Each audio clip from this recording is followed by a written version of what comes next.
Since the beginning of the full-scale war, the Security Service of Ukraine has been systematically identifying Russian agents in the ranks of the defense forces and eliminating enemy schemes.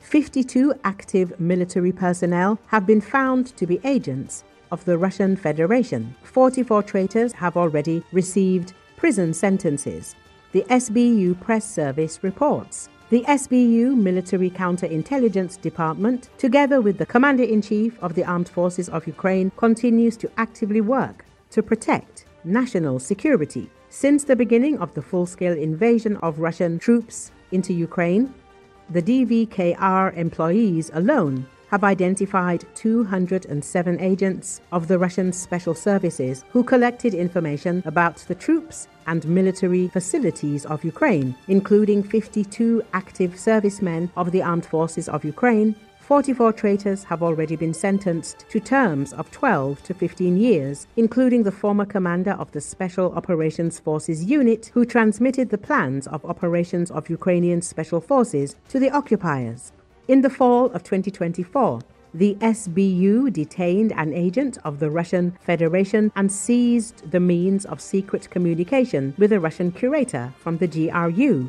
In 2025, Counterintelligence eliminated 3 enemy networks, including an agent network in Zaporozhye, where the network was headed by a mobilized serviceman and the rector of the local UOC church, who adjusted Russian airstrikes and recruited new agents. In the Odessa region, 4 FSB agents were detained along with a resident of the group who were adjusting strikes on warehouses with weapons and ammunition.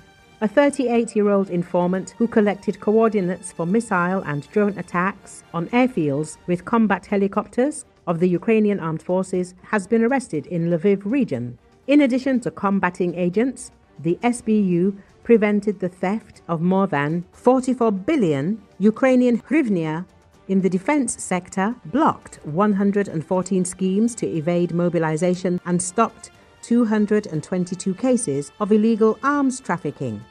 The SBU's Far Eastern Military District employees also conduct special operations behind enemy lines and participate in combat operations on the front line.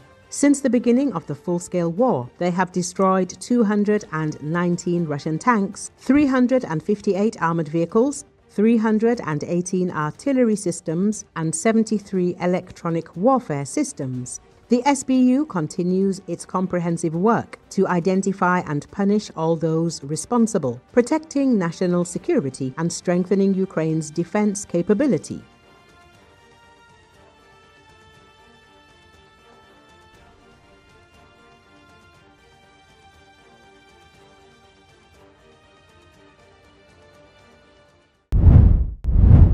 Russian President Vladimir Putin toured a fish factory in Russia's Far East on Friday ahead of a meeting with U.S. President Donald Trump in Alaska.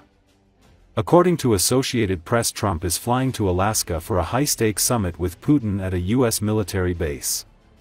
Friday's meeting could influence the war in Ukraine and European security. The Republican U.S. president aims to showcase his skills as a dealmaker. Trump says his talks with Putin will include Russian demands that Ukraine cede territory as part of a peace deal. For Putin, the meeting is a chance to negotiate terms that favor Russia. The summit excludes Ukrainian President Volodymyr Zelenski, which could undermine Ukraine's interests. Trump has expressed hopes for a broader peace deal, but success is uncertain. The meeting's outcome could have significant implications for international relations and U.S. diplomacy. Наша лаборатория, я хочу представить вас замдиректора по технологии Мешковский Буcha. Я буквально правильно понимаю,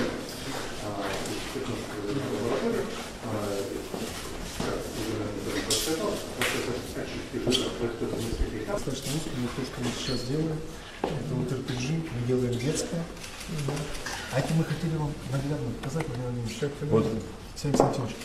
Вот, если приближение 10 будет несколько лет назад, до сих пор очень востребовано, популярно. Это происходит из-за того, что в рыбном жире есть 2 компонента, очень важные для организма человека. Углекислоты.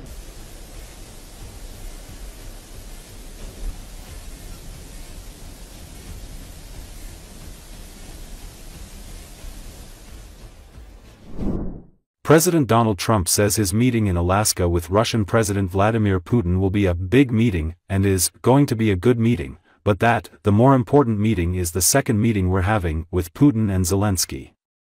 In comments to reporters in the Oval Office, the president suggested he may even bring in European leaders for the second discussion after meeting with Putin. Trump said he believes that both Putin and Zelensky want to make peace. Asked if he might offer a rare earth minerals deal with Russia as part of his discussions with Putin, Trump said, "We're going to see what happens with our meeting," but he also suggested that such minerals were very unimportant. Trump also rejected the notion that the summit on U.S. soil is a win for Putin, insisting, "I don't think it's a reward." Some analysts have suggested that, simply by agreeing to meet with Putin on U.S. soil, Trump is undermining long-standing U.S. and international efforts to isolate Putin and Russia. "He's not going to mess around with me," Trump said of Putin. Are you prepared to offer Vladimir Putin access to rare minerals to incentivize him to end the war? We're going to see what happens with our meeting. We have a big meeting. It's going to be, I think, very important for Russia, and it's going to be very important for us, and important for us only that we're going to save a lot of lives. Look, we have a meeting with President Putin tomorrow. I think it's going to be a good meeting, but the more important meeting will be the second meeting that we're having. We're going to have a meeting with President Putin, President Zelensky, myself, and maybe we'll bring some of the European leaders along, maybe not.